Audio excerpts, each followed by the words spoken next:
Hi అండి, welcome back to our channel అమ్మ చేతి మధురం. వీడియోలోకి వెళ్ళే ముందు నాదొక చిన్న రిక్వెస్ట్.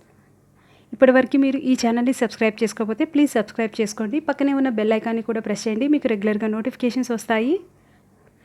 ప్రతిరోజు కొత్త కొత్త రుచులతో మీ ముందుంటుంది అమ్మ చేతి మధురం. బాస్మతి రైస్తో కానీ మనం రోజు ఇంట్లో అన్నం వండుకుంటున్నప్పుడు ఒక్కొక్క రోజు మిగిలిపోతుంది కదా, ఆ రైస్తో కానీ డిఫరెంట్గా రెస్టారెంట్ స్టైల్లో ఫ్రైడ్ రైస్ ఎలా తయారు చేయాలో చూద్దాము. బాండెలు పెట్టుకొని 2 స్పూన్ల ఆయిల్ యాడ్ చేసి కొంచెం షాజీరా యాడ్ చేసుకొని ఫ్రై చేసి జీడిపప్పు యాడ్ చేసుకొని లైట్గా ఫ్రై చేసుకోవాలి. సన్నగా కట్ చేసుకున్న ఆనియన్ పీసెస్, కొన్ని పచ్చిమిర్చి ముక్కలు కూడా యాడ్ చేసుకొని 1 or 2 minutes లైట్గా ఫ్రై చేసుకోవాలి.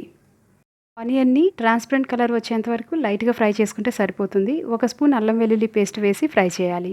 ఇందులో సన్నగా తురిమిన వెజిటబుల్స్ యాడ్ చేసుకోవాలి. క్యాబేజ్, క్యాప్సికమ్, క్యారెట్ సన్నగా కట్ చేసినవి యాడ్ చేసుకున్నాను. గ్రీన్ పీస్ కూడా యాడ్ చేశాను.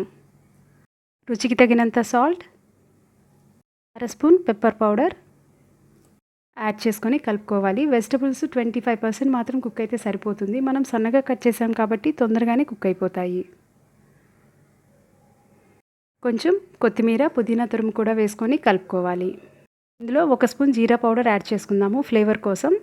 రైస్ యాడ్ చేసుకుందాము. నేను సోనా మసూరి రైస్, రెగ్యులర్గా వాడే రైస్ని పొడి పొడిగా వండి యాడ్ చేసుకున్నాను. మీరు మిగిలిపోయిన రైస్ కానీ బాస్మతి రైస్ కానీ పొడి పొడిగా వండుకొని యాడ్ చేసుకోవచ్చు. రైస్ని వెజిటబుల్స్తో మిక్స్ అయ్యేలాగా కలుపుకోవాలి.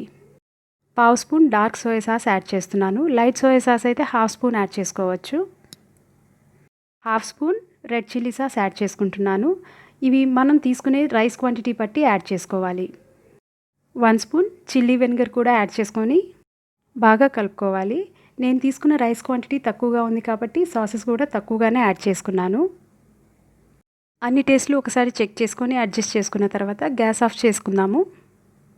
సర్వింగ్ ప్లేట్లోకి తీసుకుందాము. అన్నం పొడి పొడిగా ఉంటే మాత్రం పర్ఫెక్ట్గా వస్తుంది. రెస్టారెంట్లో కర్రీ పాయింట్స్ నుంచి మనం తెచ్చుకునే రైస్ ఇంట్లోనే తయారు చేసుకోవచ్చు. ఇది మీరు కూడా ఖచ్చితంగా ట్రై చేసి టేస్ట్ చేయాల్సిన రెసిపీ. మీకు ఈ రెసిపీ నచ్చినట్లయితే లైక్ చేయండి, షేర్ చేయండి, కమెంట్ చేయండి. Thank you.